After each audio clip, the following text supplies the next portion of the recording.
My name is Mara Ellis, and I was 16 years old the night my parents ignored every message I sent them. Not one message. Not two. All of them. I texted my dad first because he was the one who had promised to pick me up if the late bus didn't come. Then I texted my mom because I thought maybe dad was driving, or maybe his phone was in his coat pocket, or maybe there was some normal reason a parent would not answer their daughter after dark. At 10:41 p.m. I wrote, "Please pick up." At 11:08 I wrote, "Mom, I think someone's following me." At 11:19 I wrote, "Dad." And at 11:32, when my phone was at 9%, and my hands were so cold I could barely type, I wrote, "I'm scared." Both of their phones received those messages. I know that now. They weren't dead, they weren't lost, they weren't accidentally left in another room. They saw enough to know I needed them. And they still did not answer. The next morning, my father stopped for coffee like it was any other weekday. That part still stays with me for some reason. Not the police car, not the report number, not even the missing poster itself. The coffee. He went into Hart Street Cafe in his grey work coat, holding his phone in one hand and his keys in the other. He was irritated, according to the barista later, not frantic, not shaking, not asking if anyone had seen a teenage girl in a blue coat. Just irritated. He ordered a medium black coffee, and one of those egg sandwiches wrapped in foil from the warmer near the register. Then he turned slightly to reach for a napkin. And that was when he saw my face taped to the wall. It was my school photo from sophomore year, the one where my hair was tucked behind one ear because my mother said it looked neater that way. Under it, in thick black letters, it said, "Missing. Mara Ellis, age 16. Last seen wearing a blue wool coat." For a few seconds, my father did not move. The barista said his face changed so fast she thought he was going to pass out. The colour drained from his cheeks. His hand tightened around the coffee cup until the lid buckled and a little coffee spilled over his thumb. But he did not say, "Where is my daughter?"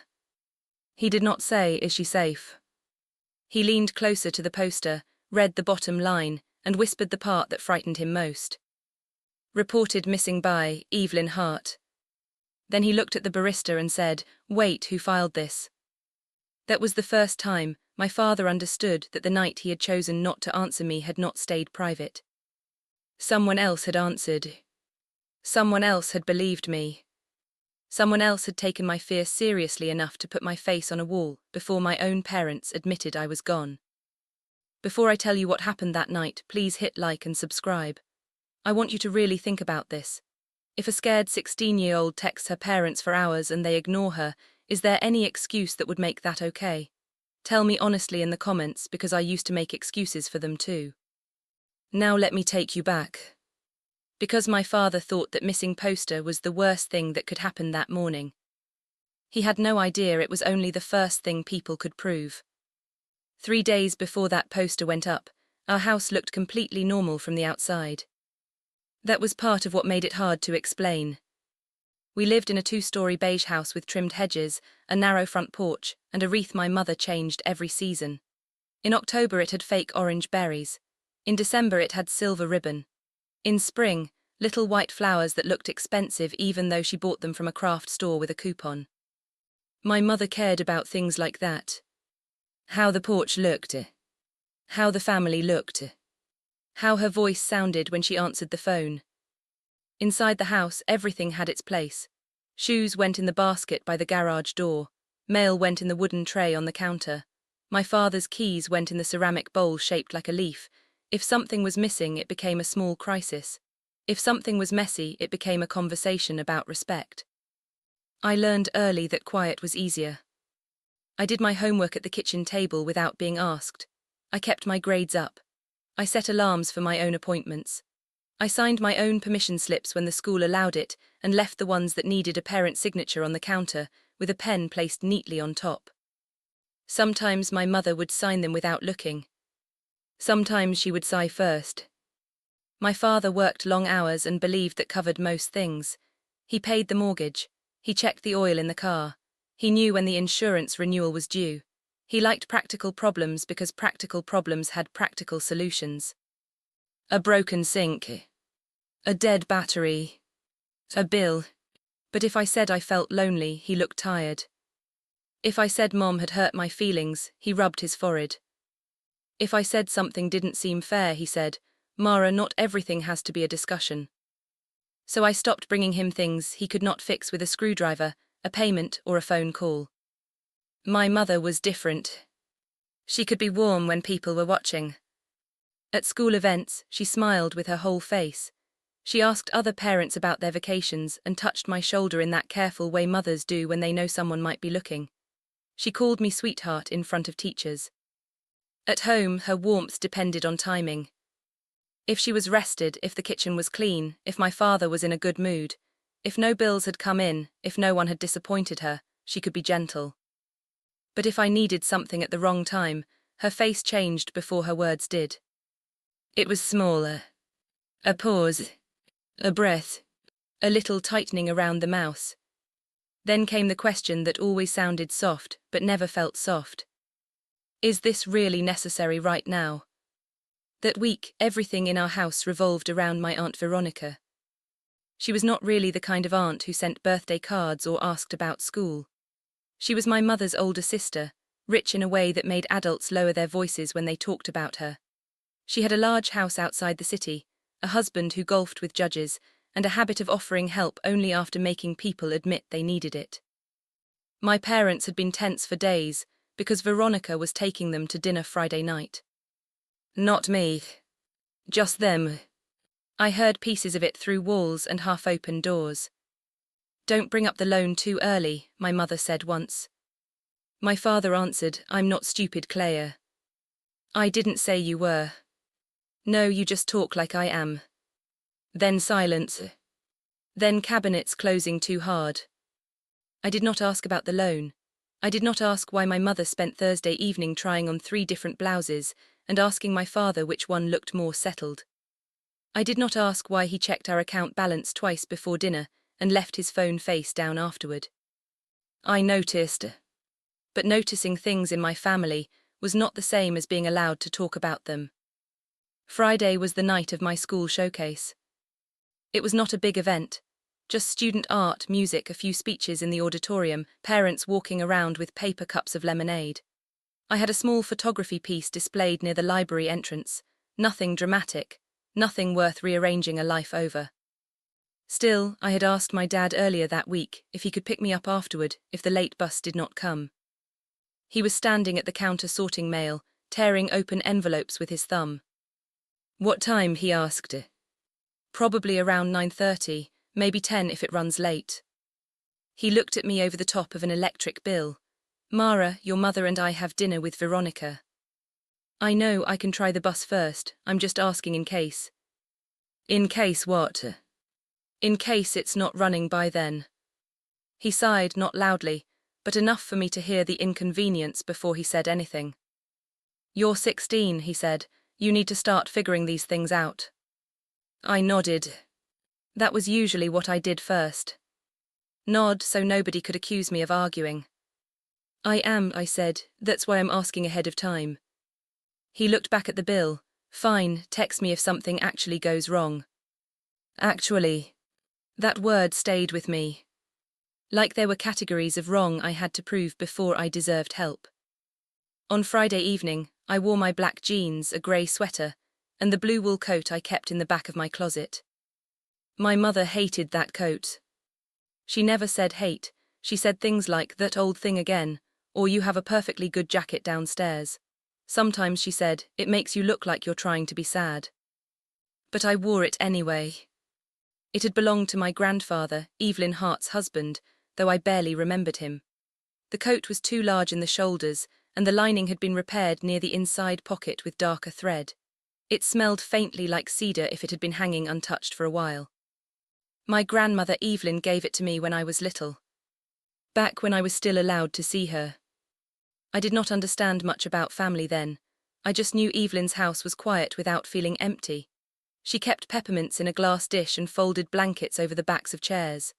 When we walked in winter, she would wrap that coat around me even though it dragged near my knees. A good coat is a promise, she told me once. I remember her buttoning it all the way up to my chin. It means someone thought about you being cold before you were. At 16, I pretended I kept the coat because it was warm. That was only partly true. I kept it because it was one of the few things in my life that felt given, not loaned. No conditions. No reminder later. No after everything I've done for you. Just warmth. When I came downstairs wearing it that Friday, my mother was fastening an earring in the hallway mirror. She saw me in the reflection and paused. "Mara," she said, "please don't start tonight." "I'm not starting anything. That coat is depressing. It's cold out. You know what I mean." My father came in from the garage wearing his good coat, the dark one he only wore to meetings and dinners, where he wanted people to take him seriously. He had his phone, keys, and wallet lined up in one hand like he was already late. "Let her wear it," he said, "we don't have time." My mother's mouth tightened. I picked up my backpack from the bottom step. "I'll text if I need a ride," I said. My father was already looking at his phone. "Only if something actually goes wrong."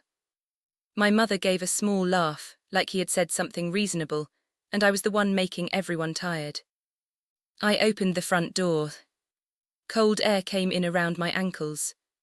For a moment I looked back at them. My mother in her polished blouse. My father checking the time. Both of them dressed carefully for a dinner that mattered. Neither of them asking how I was getting home if it ran late. I told myself not to be dramatic. I told myself the bus would come. I told myself parents could be distracted and still love you. Then I stepped outside and pulled the blue coat tighter around me. That was the sentence I kept replaying at midnight. Only if something actually goes wrong. The walk to school was only 12 minutes.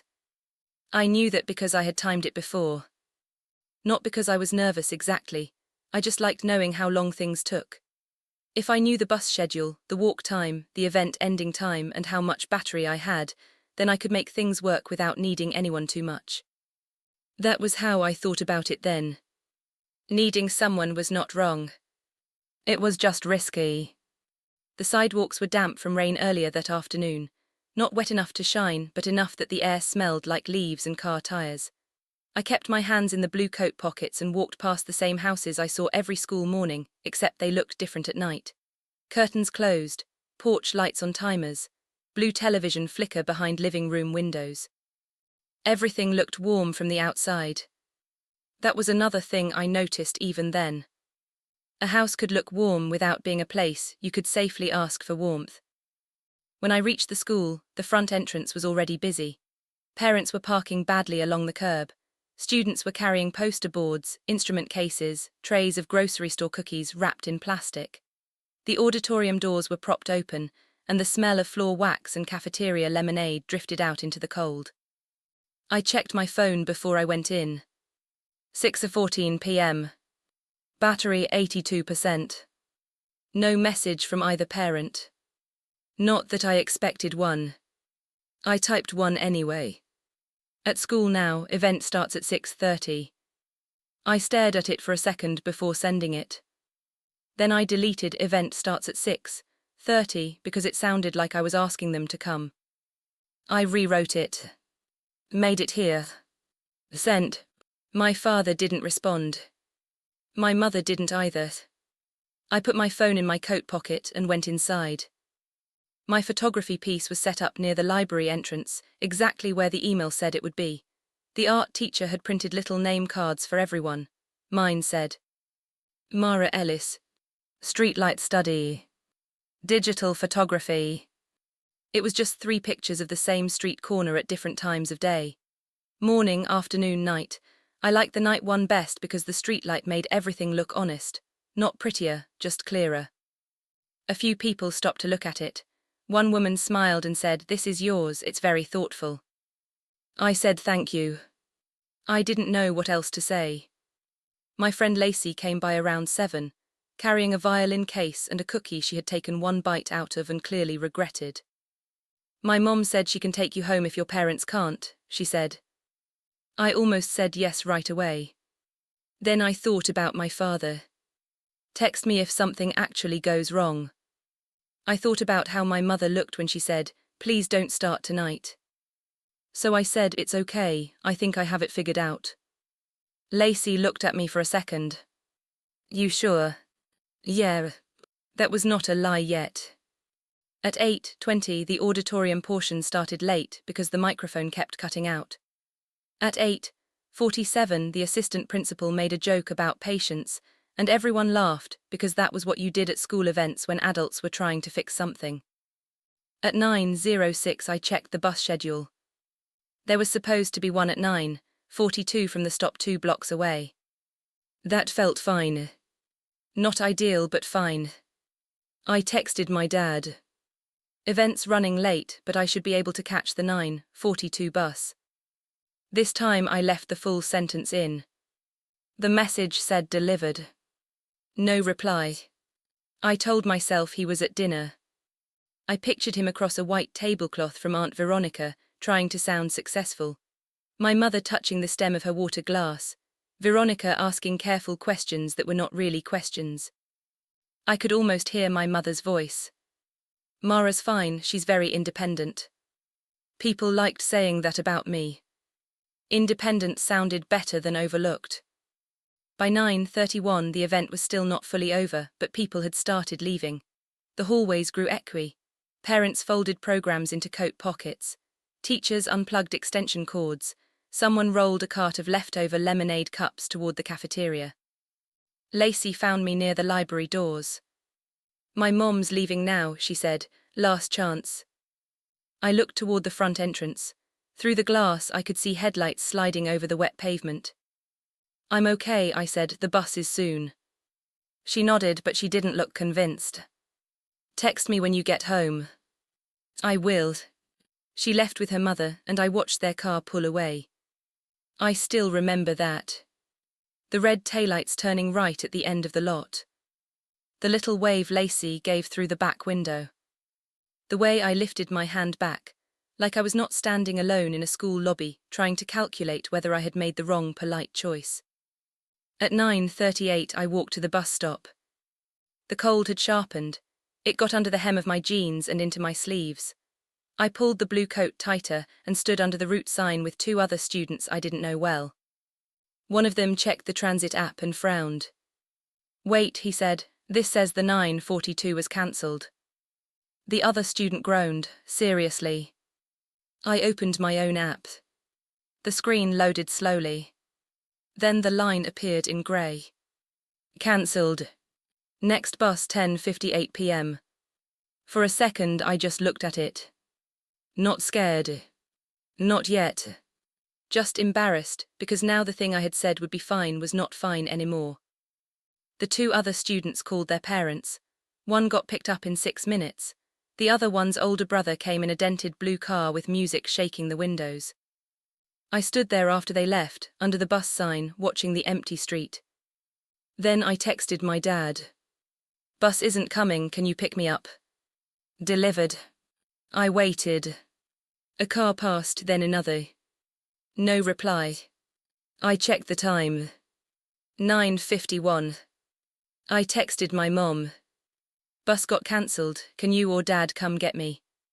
Delivered. The school behind me was going dark in sections. First the auditorium lights, then the library windows, then the side hallway, one long rectangle of brightness clicking into black. I could still see a custodian moving near the front doors with a ring of keys in his hand. I thought about going back inside. Then I thought about explaining. I thought about the look adults got when a teenager needed something inconvenient. So I stayed where I was. At 10:03 I called my dad. It rang 5 times and went to voicemail. I did not leave a message. I called my mom's. Voicemail. I put my phone back in my pocket and pressed my fingers into the lining of the blue coat. The repaired seam brushed against my knuckles. For some reason I remembered Evelyn's hands buttoning that same coat around me years earlier. Slow hands, warm hands, not rushed. A good coat is a promise. I looked down the street. Empty sidewalk. Closed shops. A bus shelter with old tape marks on the glass. Then, across the road, near the entrance to a parking lot, I noticed a man standing under a broken streetlight. He might have been waiting for someone. He might have been looking at his phone. He might not have been looking at me at all. I told myself that. I told myself not to be dramatic. Then my phone buzzed. For one hopeful second, I thought it was my father. It was only a low battery warning. 20%. The low battery warning stayed on my screen longer than it needed to. I knew I should close it. I knew the phone would save a little power if I stopped checking it every few seconds. But for a moment I just stared at the red bar, like it was another adult telling me I had waited too long to ask for help. I texted my dad again. "Bus isn't coming, can you pick me up?" I had already sent that once, but I sent it again because maybe the first one had come through while he was ordering. Maybe his phone was on silent in his coat pocket. Maybe he glanced down, saw only the beginning and thought it wasn't urgent. I was still making room for normal explanations. The message said delivered. Nothing else. Across the street, the man under the broken streetlight shifted his weight. He was wearing a dark jacket and a baseball cap pulled low. I could not see his face clearly. His head was angled down like he was looking at his phone, but there was no glow in his hands. That bothered me. Not enough to run. Just enough to notice. I turned my body slightly so I could see both the street and the school doors. The custodian had disappeared from the front hallway. For a minute I thought he might come back. Then I heard the lock click from inside. It was not a loud sound. It still felt final. At 10:09 I called my dad again.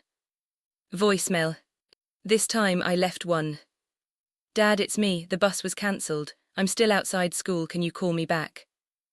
I tried to make my voice steady. I did not say I was scared, not yet. Scared sounded like an accusation. Scared made it harder for people to say no. Then I called my mom. She did not answer either. Her voicemail greeting was the one she used for clients and school parents. Warm, bright, polished. "Hi, you've reached Claire Ellis. I'm sorry I missed you. Please leave a message and I'll get back to you as soon as I can." As soon as I can. I almost laughed, but nothing came out. "Mom," I said after the beep, "the bus got cancelled. Dad isn't answering. I'm waiting near the front of school, please call me." As I hung up, my phone dropped to 18%. That was when the story split in two, though I didn't know it yet. There was me, standing under a bus sign with cold hands, and a phone dying in my pocket. And there was them, sitting at a restaurant 20 minutes away, where the lights were soft and the napkins were folded into triangles. I learned later that my father saw my first message at dinner. He was not driving. He was not asleep. He was sitting across from Aunt Veronica while she talked about stability and responsibility, and how money should never be handed to people who could not prove they had plans. My mother's phone was beside her plate, screen down. My father was beside his water glass. When my message lit up his screen, he glanced at it. "Bus isn't coming, can you pick me up?" He did not open it fully. That part mattered later. At the time, I just kept looking at my phone, willing the 3 little dots to appear. At the restaurant, Aunt Veronica was apparently talking about refinancing something. My parents had been hoping she would help them with a loan they had not told me about. My father had spent the whole week practicing how to sound like a man with options. Then his daughter's name appeared on his phone. My mother saw him look down. "Daniel," she said quietly. He turned the phone over. "What?" Veronica asked. "Nothing," my mother said too quickly. "Mara, she's at a school event."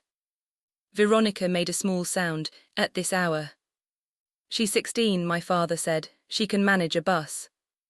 I did not hear that then. I was still outside, watching a paper cup roll slowly along the curb. The man across the street started walking. Not toward me exactly. Along the opposite sidewalk. He moved past the parking lot entrance, then stopped near the corner and looked back. My stomach tightened. I looked down so he would not know I had noticed. Then I texted my mother. "Mom, please answer, I'm still at school." Delivered. No reply. I opened Lacey's contact, then closed it. Her mother had already driven away. They lived in the opposite direction. I pictured calling her and having her wake her mom, and then her mom telling someone else, and then my parents hearing that I had made the family look careless. That sounds ridiculous now. It did not feel ridiculous then. At home, every need had a cost. Sometimes the cost was a sigh. Sometimes it was a lecture. Sometimes it was my mother being quiet for a day and saying she was fine in a way that meant I should feel guilty. So I waited. At 10:18, I checked the transit app again. Next bus 10:58 p.m. 40 minutes. I could do 40 minutes. I pulled my sleeves over my fingers and stepped closer to the school sign, where there was more light. My reflection appeared faintly in the dark glass of the front doors, a girl in an oversized blue coat, backpack straps tight on both shoulders, hair starting to come loose from behind one ear.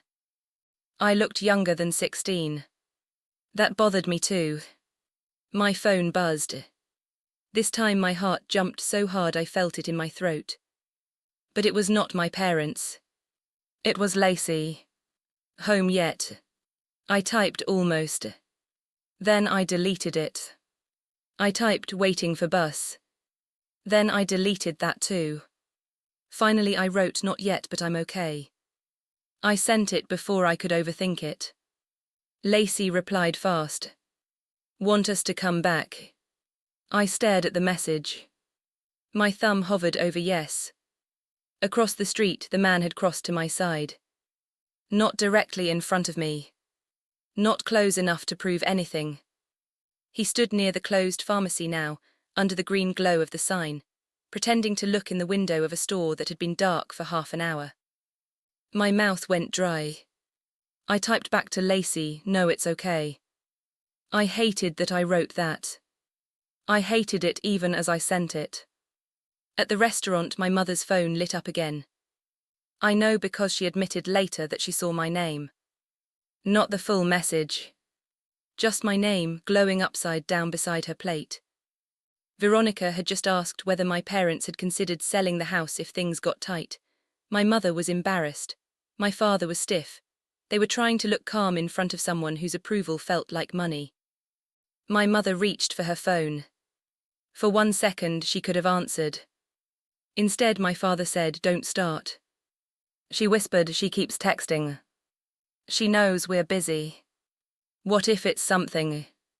She does this when she wants attention." My mother put the phone down. That was the moment I stopped being a daughter in trouble and became an interruption. I did not know it yet. I only knew the wind had picked up, and my battery was at 15%, and the man by the pharmacy had turned his shoulders slightly toward me. I called my dad again. Straight to voicemail this time. I called my mom's. Straight to voicemail. That felt different. A phone ringing meant maybe someone was away from it. Straight to voicemail felt like a door closing. I stepped away from the bus stop and started walking toward the brighter end of the street, where there were still a few cars passing. I told myself movement was better than standing still. I told myself the man could not be following me if I was not sure he had noticed me. Behind me I heard footsteps. Not loud. Not running. Just there. I did not turn around immediately. I watched the dark storefront window instead. His reflection was behind mine. Far enough to be explained. Close enough to change my breathing. I took out my phone with hands that were colder than before. At 10:27, I texted my mother. "Mom, I think someone's following me." I stood under a streetlight and watched the word delivered appear beneath it.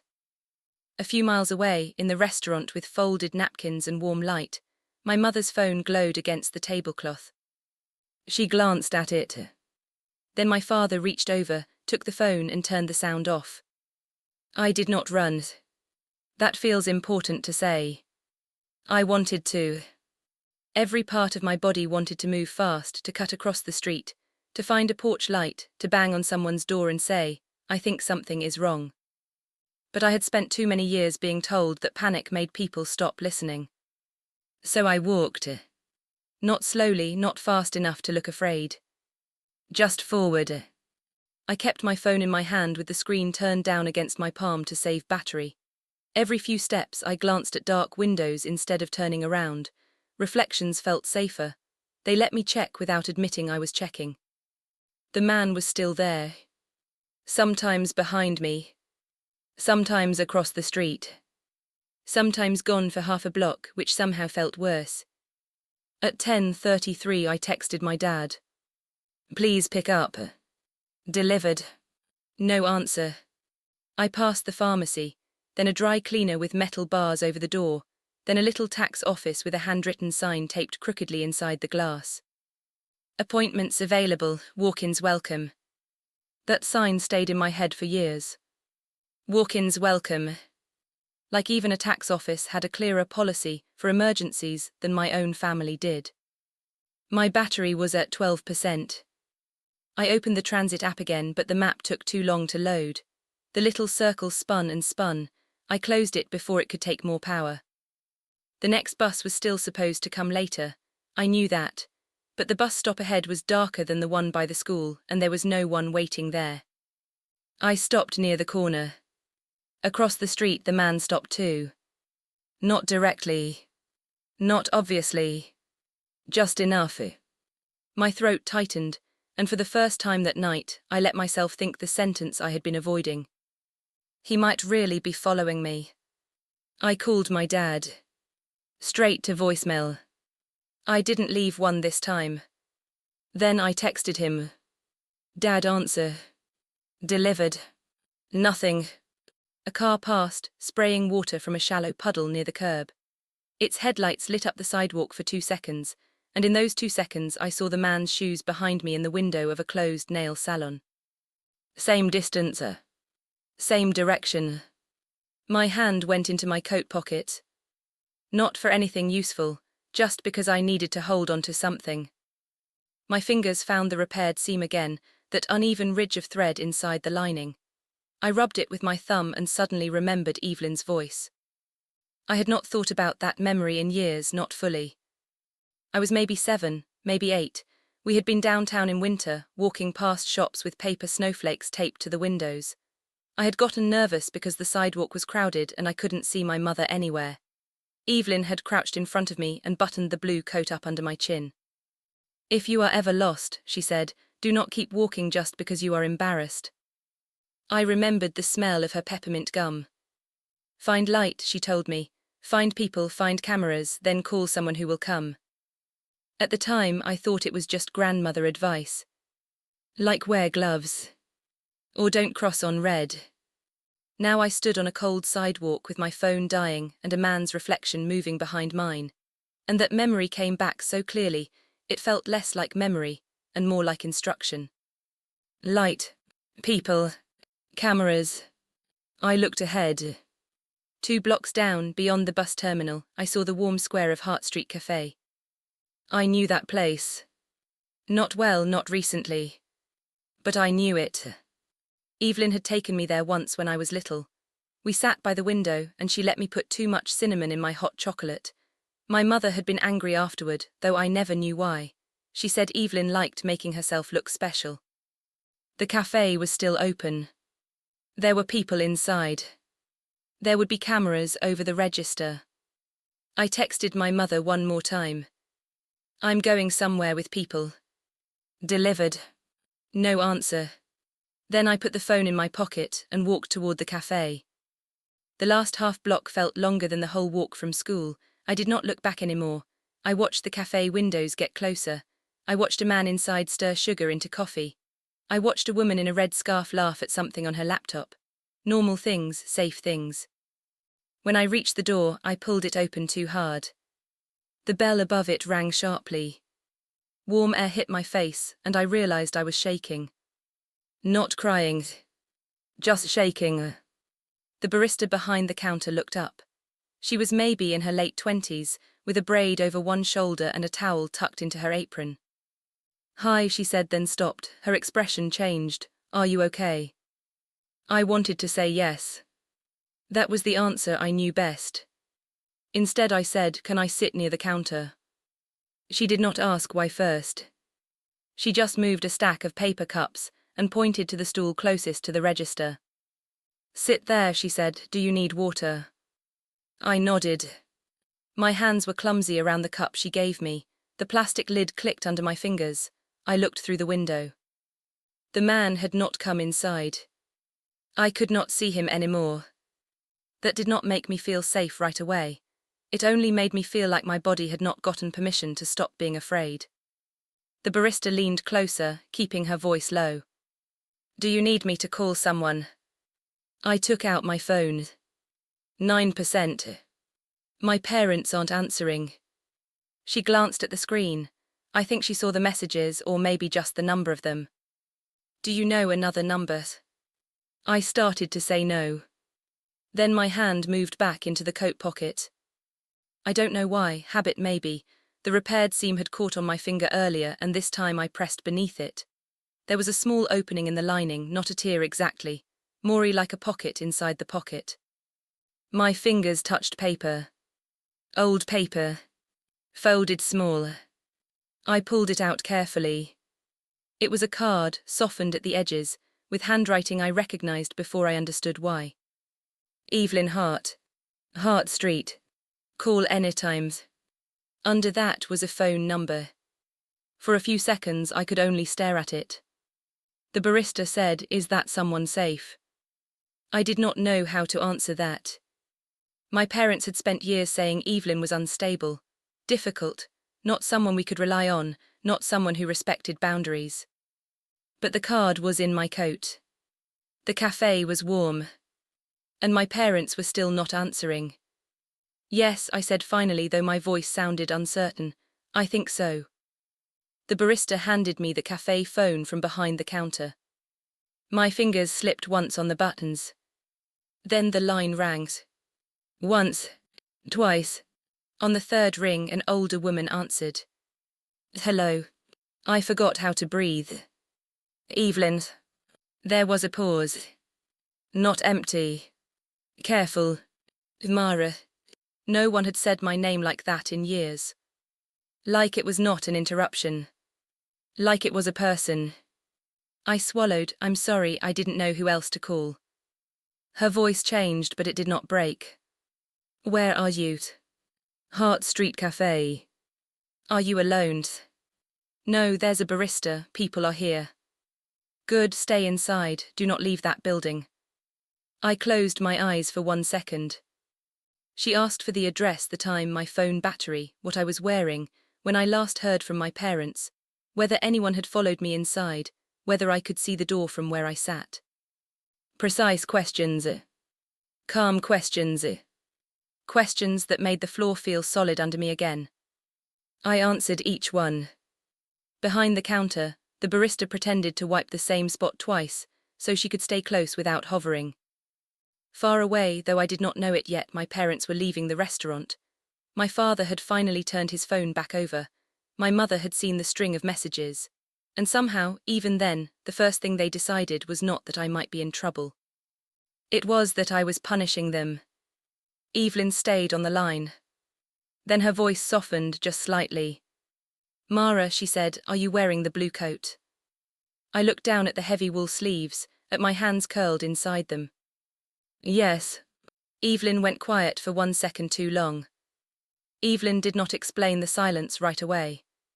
She just breathed once through the phone, slow and controlled, and then her voice became practical again. "Listen to me carefully," she said. "You are going to stay seated where the staff can see you. You are not going outside for any reason. If your parents call, you do not leave to meet them in the parking lot.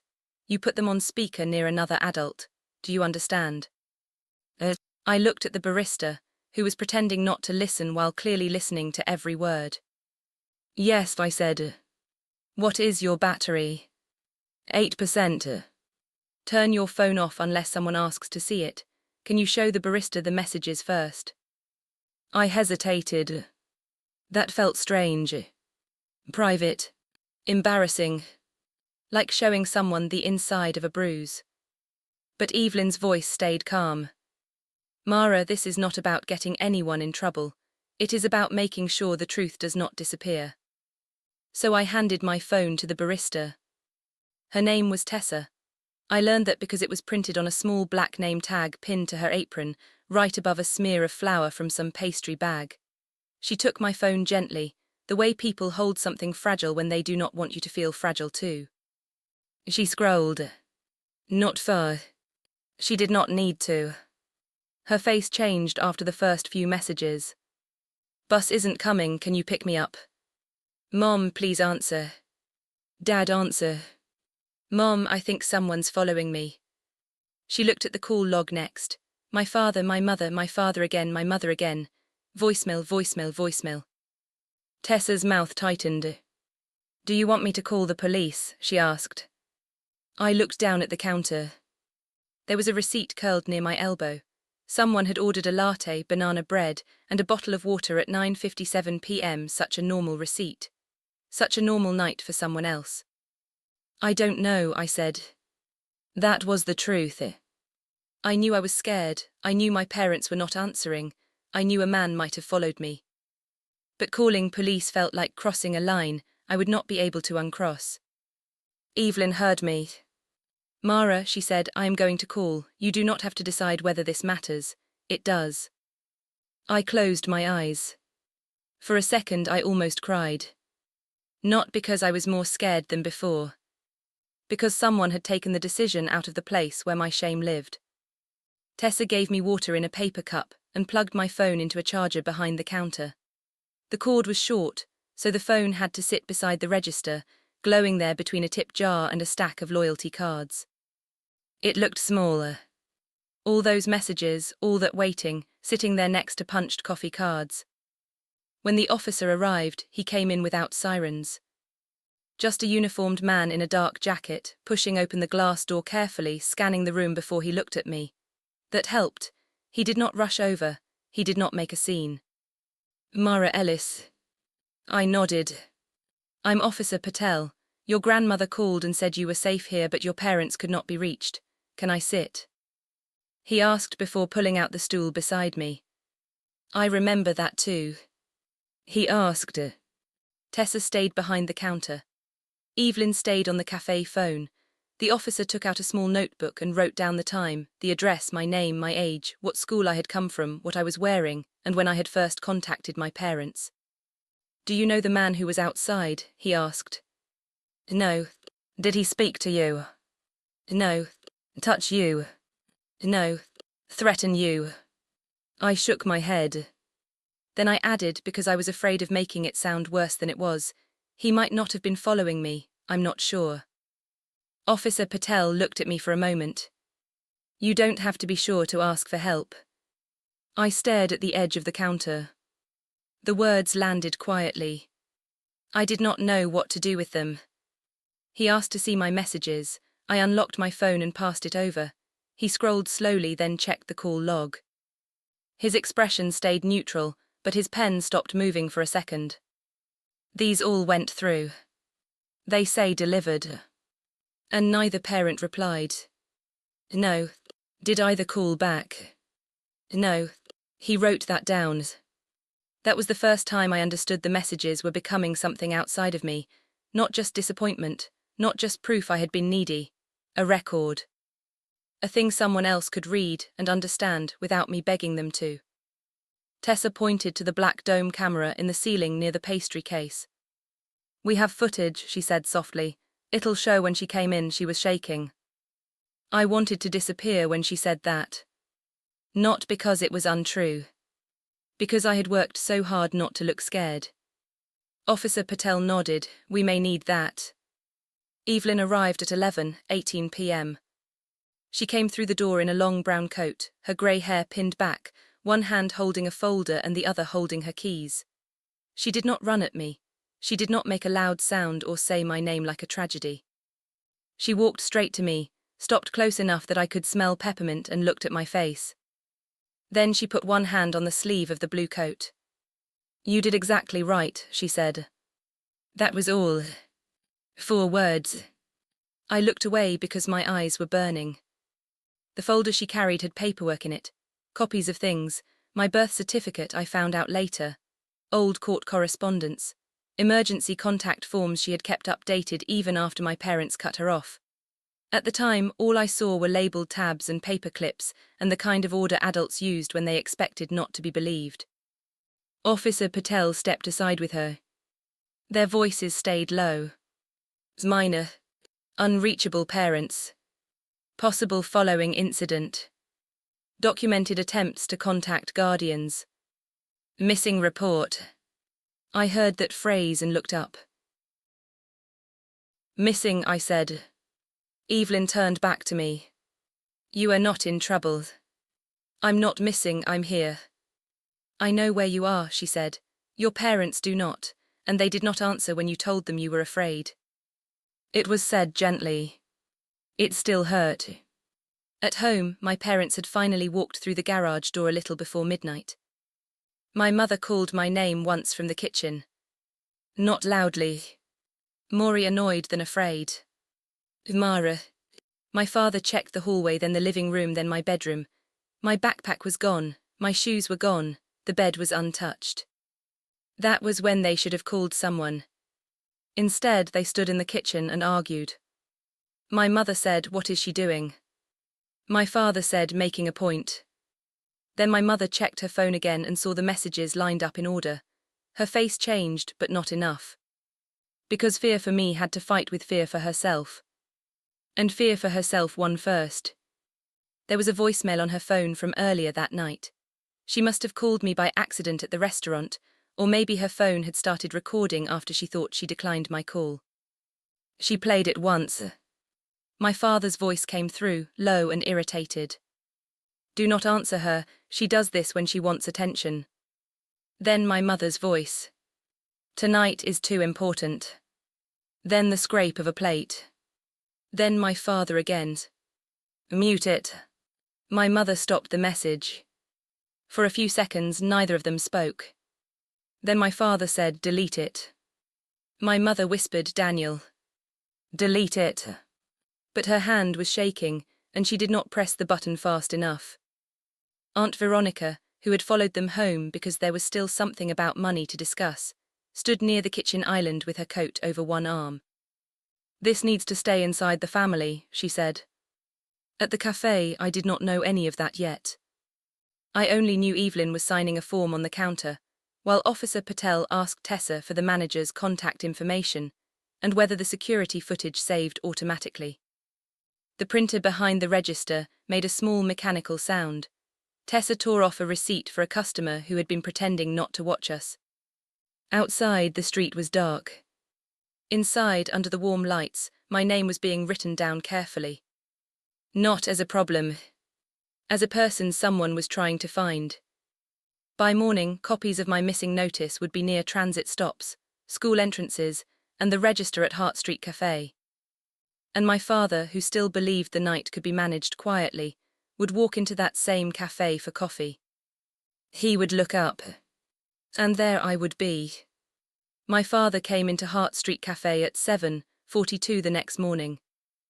I know the time because Tessa told me later it was printed on his receipt. Medium black coffee. Egg sandwich. No tip. He looked tired but not frightened. That part mattered. His hair was still damp from the shower. His work badge was clipped to his belt. He had the look of someone who had slept badly and blamed everyone else for it.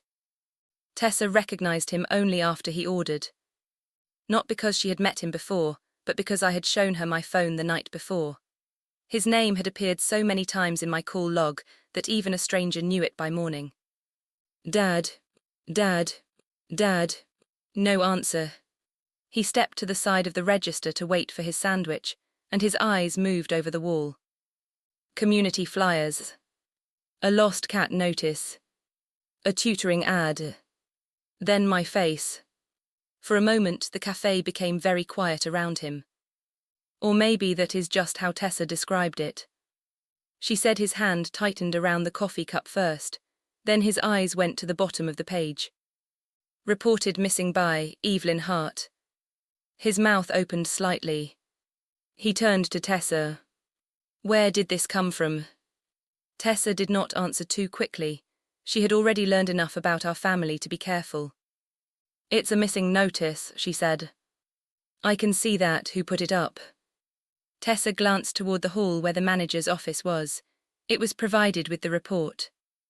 My father leaned closer to the counter. Wait, he said, who filed this? That was when Officer Patel came out from the small table near the back where he had been speaking with Evelyn. My grandmother had returned early that morning with a clean sweater for me, a folder of papers, and the same calm expression she wore when she was trying not to let anger take over. I was sitting in the corner booth by then. I had slept maybe 20 minutes, sitting up with my head against the wall. My blue coat was still around my shoulders. My phone was charging beside a half-empty paper cup of water. When my father saw me, relief crossed his face. It did. I want to be fair about that. For 1 second, he looked like a father who had found his child. Then he saw Evelyn sitting beside me, and the relief hardened into something else. Control came back before tenderness could reach me. Mara, he said, get your things. I did not move. His eyes flicked to Officer Patel, then to Tessa, then to the poster again. This is a misunderstanding, he said, but he was not looking at me when he said it. Officer Patel kept his voice even. Mr. Ellis, we need to ask a few questions. My daughter is right there. Yes. So she's not missing. She was reported as an endangered minor after repeated attempts to contact her guardians went unanswered. My father's jaw tightened. That is not what happened. Evelyn stood slowly, then you can explain what did. He looked at her like she was something that had gotten into the house through an open window. You had no right. Evelyn's face did not change. I had every right to answer the phone when she called. He pulled his phone out and stepped away, already dialing my mother. His voice dropped, but not enough. Claire, get here now, she's with your mother. Not she's safe. Not I found her. She's with your mother. Claire arrived 20 minutes later wearing a cream coat and makeup that looked rushed but careful. Her eyes were red, but I could not tell if she had been crying or just scared. The moment she saw the officer, she changed. Her face softened. Her voice lowered. Oh, Mara, she said, like we were already in front of a school counselor. Sweetheart. She came toward me with both arms open. I stood because I did not know what else to do. She hugged me too tightly, her perfume filled my throat. Into my hair, where no one else could hear, she whispered, tell them you're fine. I went still. She pulled back and touched my cheek for the room. You scared us. I looked at her. I waited for her to ask if I had been scared. She didn't. My father stood beside her, one hand on his hip, the other holding his phone. Mara has always been sensitive, he said to Officer Patel. She gets overwhelmed and then she escalates. I answered questions, I said. Everyone looked at me. My voice sounded small, but steady. I didn't tell anyone anything that didn't happen. My mother's eyes flickered. My father let out a short breath. This is exactly what I mean. We can fix this if you stop making it bigger. I looked down at my hands. The cuff of the blue coat covered my knuckles. I'm not making it bigger. The cafe door opened and closed behind customers. Milk steamed at the counter. A spoon clinked against a mug. Normal morning sounds kept happening around us, which somehow made everything worse. Officer Patel asked to review the timeline again. My father said he had not seen the messages until late. My mother said her phone had been on silent. Then Tessa, quietly, placed my phone on the counter. The messages show delivered, she said. Officer Patel scrolled through the call log. There were multiple calls. My father said we were at an important dinner. Evelyn looked at him. What dinner? No one answered right away. That pause told me more than the words that came after. My mother folded her arms. Veronica wanted to discuss some family financial issues. It was private. Evelyn nodded once, like a missing puzzle piece had slid into place. You mean the loans? My father's eyes sharpened. That is none of your business. It became my business when my granddaughter called me from a cafe phone, because neither of her parents would answer. She is our daughter, he said. And yet I was the one who came. The words were quiet. They landed hard. Officer Patel mentioned the voicemail then. Not played it. Just mentioned it. We were made aware there may be an accidental recording from earlier in the evening. My mother's face changed so quickly I almost missed it. Her lips parted, her hand went to her purse. My father looked at her. Claire. It was not loud. It was worse than loud. It was warning. For the first time that morning, I understood they were afraid of something specific. Not just the poster. Not just Evelyn. Proof. My father turned back to Officer Patel. This family has had issues with Evelyn for years. She likes interfering. She likes making herself necessary. Evelyn did not defend herself. She opened the folder she had brought and removed a thin packet of papers. I became necessary when you and Claire cut off contact after learning the trust could not be accessed by either of you. The word trust made my mother close her eyes. My father said, "Stop." But Evelyn continued, still calm. Education funds, emergency guardianship provisions, contact instructions, all set up for Mara, all protected. I did not understand all of it yet. I only understood that my parents did. And whatever they had told me about Evelyn being unstable had something to do with money. Veronica's name came up because Officer Patel asked about the dinner. My father tried to make it sound casual. My mother tried to make it sound unrelated. But Evelyn said, Veronica has known for years that Daniel wanted access to funds meant for Mara. My father's face flushed. That is a lie. It is in the emails. The cafe seemed to shrink around us. My mother looked at me then, really looked at me, but not with worry, with pleading. Mara, she said softly, you don't understand adult things, family things. There it was again. Family. The word they used when they wanted silence to sound like loyalty. I looked at Officer Patel. I can answer whatever you ask me, I said, but I'm not going to say I wasn't scared. My mother's expression cracked. My father stared at me like I had embarrassed him on purpose. Then Claire's eyes dropped to my coat. That coat, she said suddenly, take it off. I blinked. What? It belongs to the family. Evelyn's head turned slowly. Claire held out her hand. Mara, take it off now. My father looked at the coat too, and something in his face shifted. His gaze went straight to the repaired inner pocket, where the seam sat unevenly beneath the wool. He stepped toward me. Let me see it. I pulled the coat closer without thinking. Evelyn moved before he could reach me. Her voice was low, clear, and colder than I had ever heard it. That coat was never yours. For a few seconds, nobody moved. My father's hand stayed half raised, like even he understood how bad it would look to grab the coat off me in front of an officer. Claire lowered her arm first. Her face went soft again, but not in a comforting way. Mara, she said, we need to talk about this somewhere private. Evelyn did not step away from me. You can talk here. My father looked around the cafe. Tessa had stopped wiping the counter. Officer Patel stood near the register with his notebook closed but still in his hand. 2 customers had gone quiet over their coffee. This is not a public matter, my father said. It became public when your daughter was reported missing, Officer Patel said. My father pressed his lips together.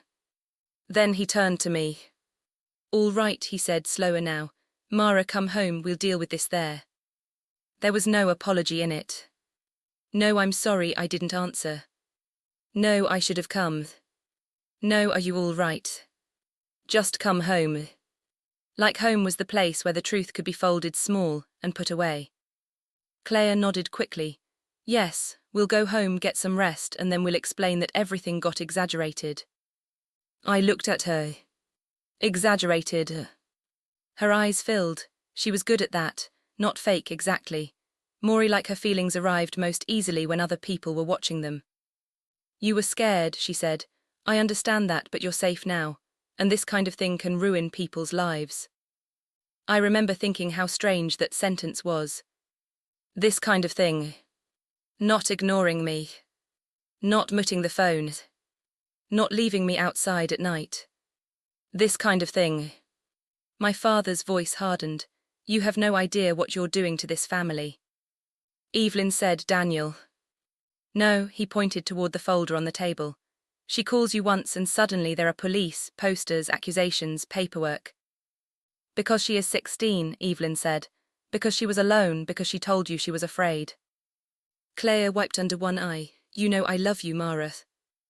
I did know she wanted me to believe that. That was not the same thing. Officer Patel asked if I was willing to review my statement one more time before deciding where I would stay.